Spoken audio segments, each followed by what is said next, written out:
Namaskar. Even as we were getting ready to present you this program, a lot of new developments taking place in Taiwan. There is a surprise for pro-democracy and against Xi Jinping. That's the first big one that we have. Also, we're going to talk about what is happening in Middle East. Everything depends upon your support. Please like this video, and if you have not already subscribed to our channel, do subscribe to our channel. I'll come back to that in just a moment. Let's first welcome our guest of the afternoon, Sridhar Chityala ji. Sridhar ji, namaskar and welcome to DGI 439, sir. Namaskar, good afternoon or good evening to everybody. Namaskar, Sree ji, hope all is well. All is well, sir, and things are getting much better now. I'm able to last a program without coughing, so touch wood. So let's jump straight in, sir. First off, Taiwan. China tried its maximum to interfere in the elections, but the youth of Taiwan have spoken loud and clear. Could you just give us an update on what happened there, sir? The TPP coming for the third time. The TPP is coming for the third time. Great news for the Taiwanese people. They have rejected all the attempts by the Chinese, though the voting percentage was around 69% relative to 75% in the last elections in 2020. The Democratic Party has won the election by a narrow margin of 7%, and the Kuomintang party has conceded defeat in a very positive development.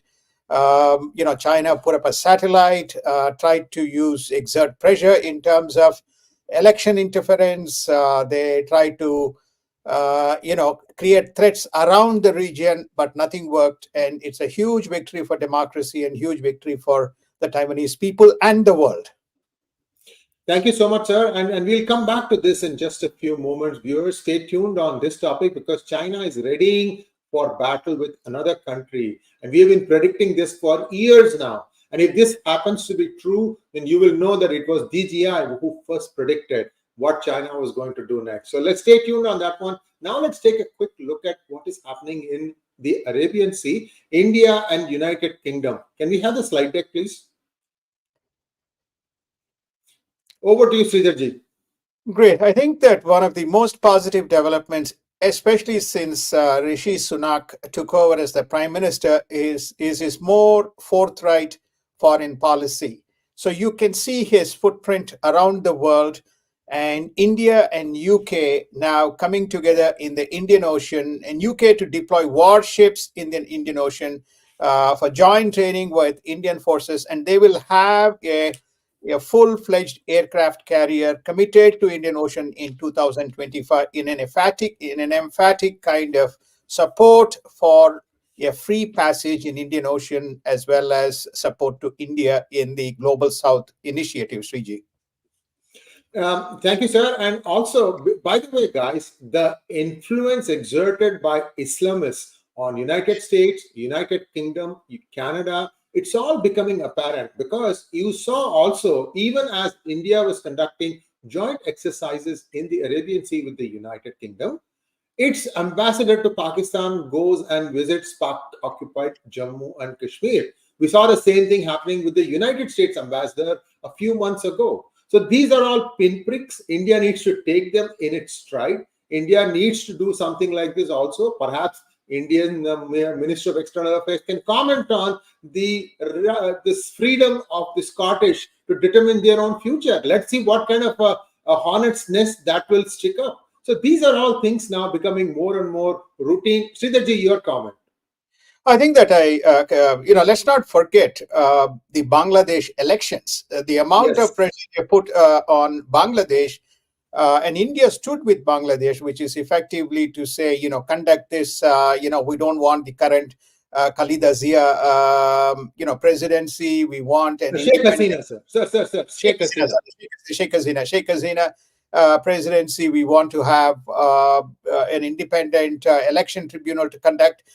United States visited the so-called Western nations. I won't use the word broadly Western nation, but everybody would like to interpret. But there are people within Western nations who have other interests, who try to exert influence. Nothing worked. And Sheikh Hasina has come back to power. And I think India now must work with the current government in making sure both the Chinese and the other types of influence doesn't impede the progress of Bangladesh in conjunction with some of the things that Sree alluded to that is happening around the South China Sea as well as in Indian Ocean. Let's not forget what happened in Maldives. And United States tried its hardest to try and tar the Bangladesh elections as being one-sided. And unfortunately for them, one party decided to contest the elections after initially saying that they will not contest. Because there were four parties in Bangladesh. One is, of course, the Awami League of Sheikh Hasina. The second one, Khaleda Zia's BNP, she's in jail for corruption, and her son is sitting in the United Kingdom. And he was making a lot of noises. And the same party was trying to lobby in the United States using Hunter Biden of all people. Lot of stuff happened in Bangladesh. Then there was the fourth party called the 𝗤𝙖𝘗𝘁𝘀 party, which first said it will not contest the election. And if it had not contested the election, the US script was going to be that there is no democracy in Bangladesh and that the election of Sheikh Hasina is invalid. But to their chagrin, what happened was the 𝗤𝙖𝘗𝘁𝘀 party, at the very last minute, decided to contest the election, and therefore the elections did take place. There was an opposition candidate in every constituency. So all this I'm saying because many of us, even though Bangladesh is our neighbor, are not keeping track of what is happening in Bangladesh. So please understand that we are one of the few people that are taking comments critically at how the United States tries to have its own agenda in every country, and sometimes they win, sometimes they lose. So this is where things stand as far as Bangladesh is concerned. Sridharji, the most important thing, India seems to have reduced its buying from Russia. What happened there, sir? Crude. Well, I think what happened, I mean, there was a lot of political mire which was thrown around by the left-wing press. The oil prices shot up. The price per barrel was from the Russians in the month of November shot up to between $80 to $84, and the Indians would have no bar of it. And they effectively said, sorry, our refiners would not accept that price because we need to deliver the oil at a specific kind of a price to our retail customers. So they went to the Middle East. Saudi Arabia stepped up, and Saudi and UAE, most important, Saudi augmented the supplies, which otherwise was not being sought from the Russians. At a peak, Russia supplies about 1.5 million barrels, 2.1 million barrels at a peak. That got dipped to about 1.5 or just less than 1.5 million barrels in November. People made a hue and cry, but still, India stood firm and said price is what matters. Yes, Russia is important, but price is what matters. And Russia still is a large supplier, somewhere between 30 to 35%, Sree. Thank you so much, sir. And also, viewers, I might tell you that in the Godavari Basin, India has stocked oil. They expect the output to be 45,000 barrels a day. This is the first preliminary estimate on that. We will keep you posted on that one also. So India is also trying to dig within its own shores to try and see if they can find some oil. Sir, the most important topic here that I wanted to touch, because this is of importance to India as a major currency player. Rupee trades, whether it is with Russia or Kingdom of Saudi Arabia or with UAE. Kind of give us a bird's eye view on how things are working out in that, sir. Well, I think, if people haven't heard about this, the Middle East is very clear. And recall, if you go back to this broad de-dollarization agenda, which everybody was touting, BRICS is here and this is here and that is here. So, India has opened Nostro and Vostro accounts and, everybody is going to do rupee trades. Now, India has used rupee trades as a kind of a defensive offense mechanism in terms of rebutting any attempt by China to kind of put renminbi as the default currency in BRICS. To answer to your specific kind of question going around, that the rupee has not taken off. Okay, the rupee trades have not taken off. The Middle East, especially Iraq, Saudi Arabia, UAE, most notably Saudi Arabia and UAE, all those trades are being settled in US dollars. And they've effectively stated there are three reasons for this. One is the currency stability fluctuations, which they need to manage. Second is the settlement mechanism and the delays in the settlement mechanism. And third, the convenience of US dollar still as a means of trade for crude trades or energy trades is basically mitigating any ability of India to attempt to use rupee, at least for the present. And I don't see this changing quite dramatically. And I think we have given enough data again. And China's kind of, renminbi trades is only about 2.2% of the transactions conducted in major currencies. Between US dollar and euro, they make up close to 85% of the currency trades that are conducted in trade, be it in crude or non-crude activity, Sriji. So therefore, anything that you hear, but don't treat it as a negative. It just is a reflection of the reality of markets. And it's also a reflection as to India is unwilling to accept any Chinese or Russian intrusion using BRICS as a mechanism to change the currency. Thank you, sir. And my 2 cents on all this stuff, people talk about de-dollarization. See, in BRICS, they will not be able to agree to a single currency because there are 3 big players, ruble, the rupee, as well as the renminbi, 3 R's, if you will. Now, the first currency amongst these 3, which will peg itself to the gold, the gold that it has, and then says that we are going to walk the talk, we are going to make our currency fully convertible because this is the gold against which we are going to be maintaining our currency. This needs to be done in not just, you have to walk the walk and talk the talk. Whoever does this thing, that to me seems to be the real threat to dollar whenever that happens, Sridharji, because there is no way the US dollar can go back to the gold system. My 2 cents are your thoughts, and then we can move on to the next topic.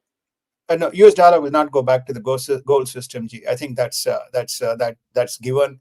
The currency shifts will begin to happen only when there are 3 important factors. One, political stability, which is namely people are not going to use currency as a mechanism to exert threats. Now, right now, Russia, China, Iran, these are nations which are now, becoming part of the BRICS. So therefore, they don't reflect political stability, number one. Number two, Iran has dug a deep grave for itself by virtue of all the actions. That is why we said, is Iran committing a suicide? But by virtue of all the actions that it has initiated in Red Sea and then, of course, in the Gulf of the Persian Gulf. So therefore, I think they are losing the goodwill. That's the second reason. The third reason, which is that there is no enforcement and settlement mechanism in terms of any dispute that comes as a result of the trade, be it between a currency which is a non-US dollar or bilateral currencies. There are no legal mechanisms to kind of settle any disputes. So you're going to see, unless and until that happens, the shift in currency trades will not occur, Sriji. Right now, US dollar and euro, and primarily energy, most of the energy trades are conducted in US dollars. Thank you, sir. And all roads lead to Gujarat as investment commitments pour in under brand Modi. So the number I hear is 11 lakh crores coming into Gujarat. Yep. It's already one after the other. If you get a chance, please listen to some of the presentations. Tremendous amount. UAE is pouring money. US is pouring money. The Adani Group, the Tatas, the Reliance Group have all committed significant amount of not only dollars but also employment.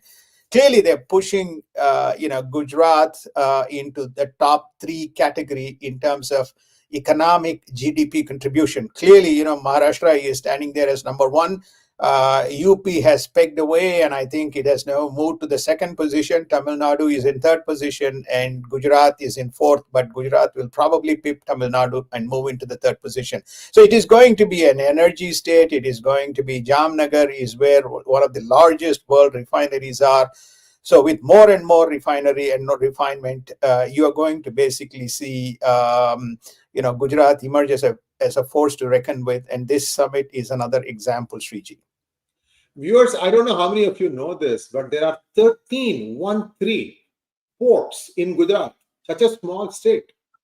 13 ports. They have built up a lot of redundancies also. So a lot of impressive stuff that Gujarat has done. And now let's move on to the GDP of India. It is set to cross 4.11 trillion, and the purchasing power parity, it will be 14.26 trillion. All good news, Sridharji, that India quietly has crossed the 4 trillion nominal GDP. Yeah, I think that the projection right now is it is based on not calendar but FY24. FY24 projections are 7.2, but calendar year 24 projections are around 6.5%. Based on that number, clearly, I think India will cross the 4 trillion mark or 4.1 trillion mark in 2024. If you recall, people had asked us the question, when will we think we cross 5 trillion? We had indicated somewhere between 2026 and 2027. So it'll be inching closer in 2025, but I think it'll 27, calendar year 27, India will be a $5 trillion economy. Thank you, sir. And this is an interesting story. Nepali men in Russian army, lured by attractive salaries, citizenship, and life insurance, are now unable to return. And Nepal has sought India's help for their safe return. Sir, Russia has been using mercenaries for its war against Ukraine. Has been, and basically, Nepal has, Nepalese are, fierce fighters. The salaries that they have paid to this, about right now the count is somewhere between 200 to 300. The salaries that they have paid is what Nepal pays its army for a year. They're paying them per month as a cash salary per month, besides the other benefits and also the promise of citizenship if these people choose to live in Russia. But what has happened is quite a few of them have turned sick and they want to return. They have no mechanism to return, and it has caused a huge hue and cry amongst the public of Nepal. And what does Nepal do? It reaches out to India. Why this is a story we are highlighting is Nepal Nepal and Bhutan both were being touted and approached by the Chinese, but India seems to have regained momentum in terms of developing and building the strategic relationship with both these nations, as well as winning the public sympathy. Yes, indeed. And we'll watch this thing closely. Let's move to Israel at war. Sir, the Palestinian state. Last week, I had an Israeli General Israel Ziv, who came into P. Guru's channel, and he said that Gaza, about 75% was under effective control of Israel, and that they have no intentions of ceding power back to any entity until they have made up their mind on how they need to move forward. And he also said that Israel at this point does not have a plan of moving the entire Gazan population to, say, somewhere in the Sinai desert, which is what one of the solutions that people had suggested, that you keep them far away, then it's going to be difficult for them to physically come back and attack you. So that's one side that's going on. Now they are seeing the theater broadening. Talk to us a little bit about how this is playing out, because US, UK also are involved in fighting back against the Houthis. That's one side. Israel is also firing at Hezbollah on its northern border. It has also taken some strikes in Haifa. Also, Israel is trying to stabilize Gaza. There is still talks about ceasefire. Ceasefire seems to be the mantra. You are also seeing that critical arteries in many cities are being taken over by Palestinian protesters. A lot happening. Talk to us a little bit, sir. Where do you think things are headed? Well, I think the overarching agenda, which at least the progressives and the advocacy groups within United States seem to be pushing, is for creation of a Palestinian state. They recognize 2024 is the last hurrah. 2024 elections, I very much doubt at this stage, based on all the poll numbers, whether the Democrats would come back. There's fight within the Democratic Party, and there is rising momentum on the Republicans, notwithstanding the fact whether it is Trump or not Trump is a question looming large. So you have a political advocacy and political agenda. What is Antony Blinken doing? Antony Blinken is saying, let's kind of discuss post this war what the situation is, and we should be talking about a Palestinian state. So what shall I say? The pigeon is coming out of the cage here, which is namely that seems to have been the agenda. So there is basically two geopolitical plays. One, Iran, if you recall, we presented in DGI, we stated it was not about winning war, it was about creating sufficient distractions to ensure that there is some kind of a Palestinian resolution, so everybody can say rah rah rah from the Iranian side. So therefore, we were the first people to predict that this was Iranian IRG, Iranian Revolutionary Guard, organizing and orchestrating around the region, and the Hamas was the front end in terms of disturbing what was going on in Israel. That's how this has panned out. Another important thing that has panned out is that to win this Palestinian and Hamas support, there was an explosion 1 week ago in the city of Kerman, where our 4 years ago Qasem Soleimani was taken out. The intelligence input now is stating, this is again US intelligence paid, but now the intelligence is coming out from the Israeli side, which is saying this was self-inflicted by the current Iranian regime to win broad sympathy around the world. This is not some second party, third party, ISIS and so on. This is the regime itself, based on the footprints that they have seen. So what you are saying is this Iranian agenda to kind of seize control of the Middle East, and the advocacy groups within United States trying to push, which is why you have all these protests, which we have never seen anything of this magnitude in US happening. What is going to happen? I think there is not going to be a resolution. Israel is going to win this, and Iran is going to have a big fallout as a result of this. And the Middle East, the other nations, the GCC nations are watching to see how Iran is self-destructing itself, because they recognize there's problems looming in that Iran, Iraq, Lebanon, Syria, and Palestine belt. And this will help to some extent bring stability and bring the Palestinian to the table, with Egypt leading the agenda, Sriji. That's where we are going. We're not going to have a two-state solution. We're going to have some kind of a compromise. And as you rightly pointed out, based on your interview, Israel is not going to concede any administration and governance of Gaza. It is going to keep a tight leash on it.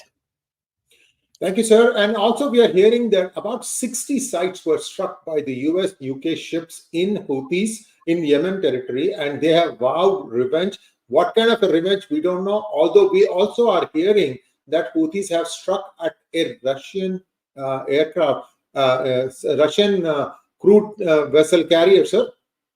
Yes, indeed. I think that when you have what you call, it is called as the fog of war. You have, Red Sea and Suez Canal is very, very busy navigation gateway for the crude and other types of supplies.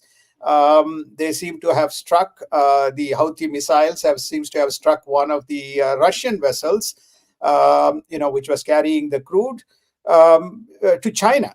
So the story is that this is becoming problematic, because it's like unguided missiles landing in anything that is a target, and the target's guided by the Iranians.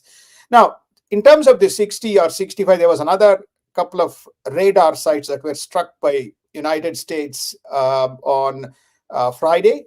But we are also getting input that quite a few of these launchers and drone sites, etc., were moved further, out of the fire zones. So, what is the impact of this damage? Is it a deterrence, or is it effectively neutralization? We will probably get to know in the next few days, Sriji. Thank you, sir. As always, the progressive Democrats are breathing to find their voice again. And viewers, there's a lot of churn going on in the Democratic Party. Although it might look as if the churn is only in the Republican Party, there is churn there also.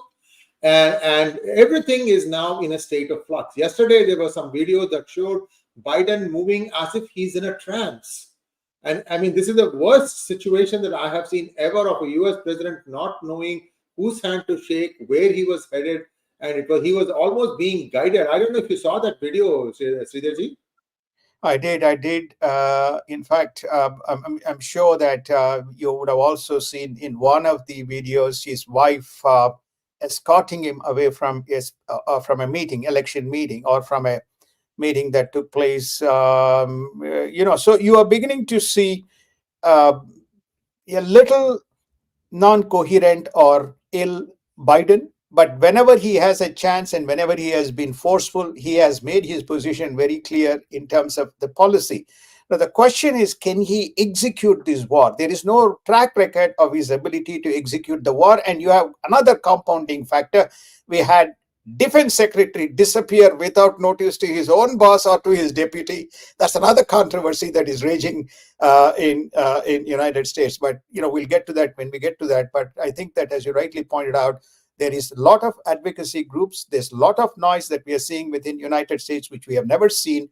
And I think we are seeing the last hurrah. If there is a change in power by end of 2024, a lot of this is going to be flushed out in the following 4 years.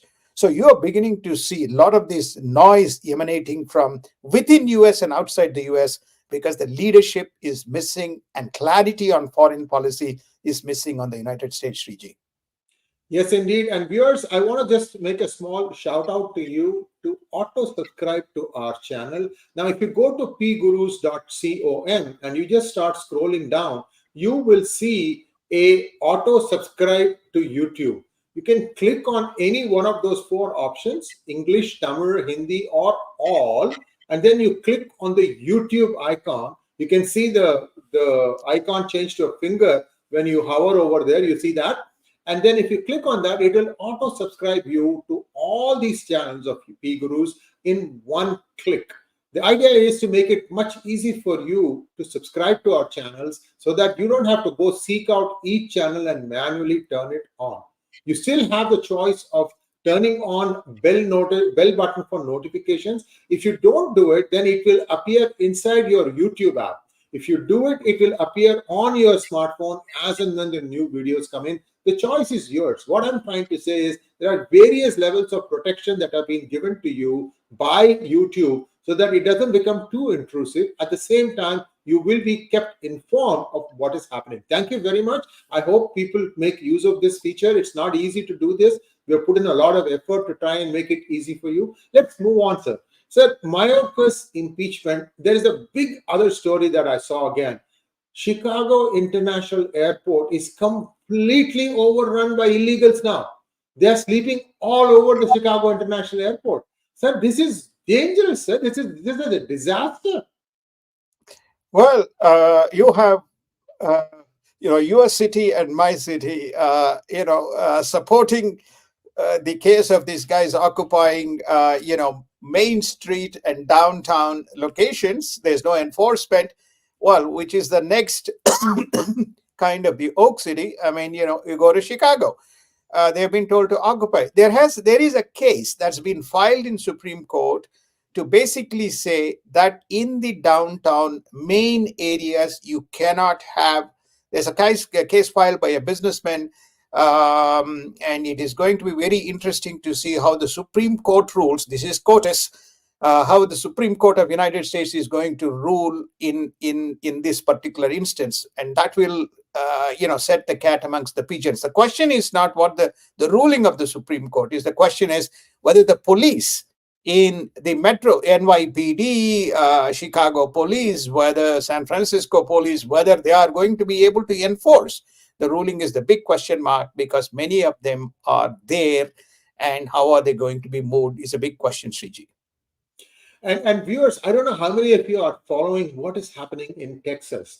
Texas State Guard has actually prevented the Federal Customs and Border Protection from allowing illegals entry back into the United States. Why I'm saying this is, see, there is this river called Rio Grande. It's not grand. There's hardly any water on that river. Now, what happens is, near a place called Eagle Pass in Texas, there is a small island that is in the middle of Rio Grande. Now, it turns out that small island is US property. So what is happening is the coyotes, that is the people who are smuggling people in, they make sure that the illegals come and set foot on that island. And then suddenly US has to allow them in.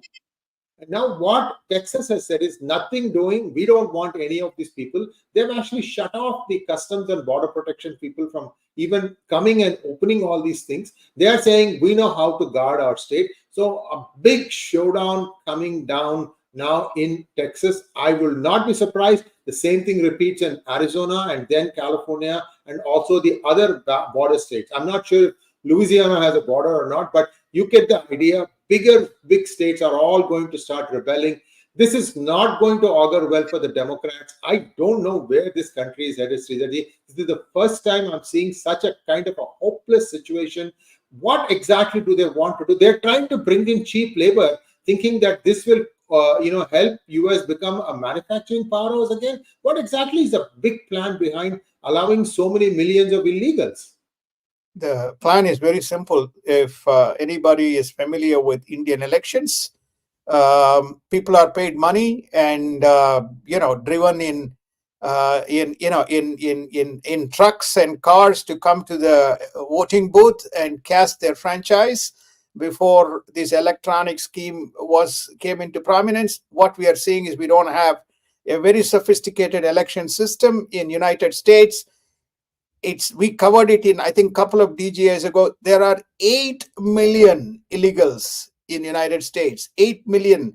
4.5 million just have come in the last 3 years. So it just basically, when I say 8 million is the recent number. I'm not talking about the 11 million who are already in United States by virtue of what they call as the DACA program, DACA program. So you have a significant amount. What is the reason? The reason is not labor. The reason is voting, is the elections. So many of them are going to be given temporary permits, temporary identity, because you have to register them, or no identity will be checked. They will become a significant part of the election process unless the state secretaries come up with a scheme which invalidates these people from voting in the elections, Sree. A lot happening. Also, viewers, you know that Colorado first and then Maine tried to strike Trump's name off of their ballot. Now we are hearing that Nevada is going to try and do that also. This case is in the Supreme Court, and I think it is coming up this week, Sridharji? February 4th, Sree. February 4th. Okay. February 4th. This case will be taken up. He has said that this is unconstitutional. He's also basically said that he wants a ruling on he doesn't want a ruling on the presidential immunity. Jack Smith, the public prosecutor, is seeking an early voting, and basically the Supreme Court has said it is not going to make any decision on that any near time soon. So, which effectively means once Supreme Court rules on Colorado, Maine, and other states, then when the primaries happen around first week of March, Trump has to be on the ballot. Yes, indeed. And now let's go to look at why Mr. Obama said this guy has become too controversial. One of the few presidents who keeps opening his mouth. He has something to say. He rants at Biden. Sometimes I have not seen him praise. He knows that his wings have been clipped because Susan Rice got booted out of the White House. What exactly is going on? Who is running the levers in White House? We know Biden is incapacitated. Then who is running the administration now? Well, I think that you can read between the lines. Most of the administration comprises of ex-Obama men. So which is why we've asked the question, why is Obama concerned about Trump returning to power? Is it because his lieutenants who are now in the Biden administration are unable to curtail? Remember that Susan Rice was also in charge of the White House affairs. She has now retired. I don't know what exactly her role within this paradigm. If you go back in time, the famous Russian scandal and surveillance that was happening under the eyes and watch of Susan Rice. So we really have some challenges. And why he's raising this issue? Because is his agenda under threat? I don't know, Sree. But it's very interesting that every time there's a problem, you can see him. Yes, indeed. And now we've already covered Taiwan. Let's take a quick look at what is happening in and around Asia. Sridharji, Chinese Coast Guard said it patrolled the territorial waters of the Diao Islands on Thursday to conduct right protection cruises. This is an island between Taiwan and China, I think, and it is closer to the Chinese mainland, isn't it? It is closer to Taiwanese mainland, Okay, Shriji. okay. Taiwanese mainland, and actually you have to kind of. So if you go back, if you go to the next slide, which is where now what we wanted to show is three. One is a Coast Guard ship, which is right on the top. The second is what they call as the patrol ships. What's a patrol ship? The patrol ship is what you found in, if you recall, near the 𝗤𝙬𝗀𝘀 as well as in the Spratly Islands, South where China the Sea. Yeah. South China Sea, where the Chinese sent these patrol boats, and they authorized the patrol boats to basically do water cannon firing at any intrusive, any vessel. So Japanese fishermen who fish in these Senkaku Islands, as Japanese call it, or 𝗣𝗚𝘂𝗍 Islands, as the Chinese call it, now, they have now started to use right patrolling means effectively that they will use this petrol ships to start firing water cannons at the Japanese vessels, saying that you are in their territory, that is Chinese territory. So this is what has happened. So you had Coast Guard, now you have the petrol, and those little hills that you see is where in the bottom picture is the Senkaku Islands. It's a very strategic area for Japan. This is on the south of the Japanese, and then you have the north. You have the Russians kind of contesting that part of it. But anyway, so this is now happening as we speak, and happened around January 11th, right on the timeline of the Taiwanese elections. So, Shriji, this is another kind of threat that China has put. And now let's take a quick look at EU. A lot happening there also. Hungary has listed two demands to lift the veto for Ukraine aid. Sir, what are the two demands that Hungary has asked? The two demands that they first and foremost, I think that they want the non-hostile position that EU is taking on Russia, because Orban and Russia have a strategic kind of relationship. They also want this oil embargo to be lifted, sanctions to be lifted, where, okay, you want certain nations to use that discretion, allow it the European countries, but not kind of at the broad EU level. So he said that that's the condition for providing aid to Ukraine. I don't know whether that is likely to be accepted. And we covered this again, which is effectively to say that the most of the EU nations are using their existing contracts to ensure that they're not buying enough Russian oil, which is why they're going outside. But it's a development which is significant because Hungary was unilaterally vetoing any assistance. Now it is coming to the table to say, okay, I'm willing to accept. It's a big development within that context. Yes, indeed. And there's also, I don't know how many of you watched my morning monologue about US buying Russian crude. The EIA bought a small amount of Russian crude in October and November.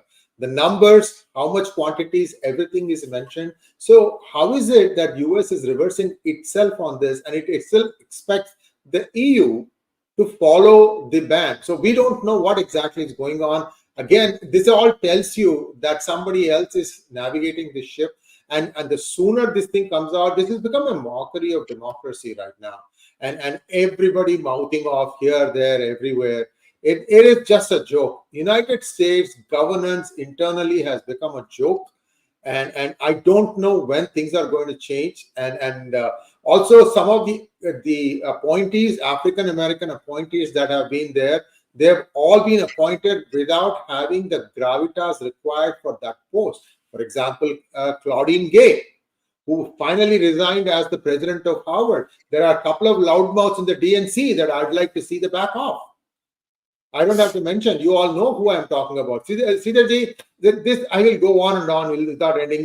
We'll stop here about what is happening in the US. We all know what is going on. Sir, US aid to Ukraine, is this going to stop now? Because Republicans are not really happy with how things are going there either.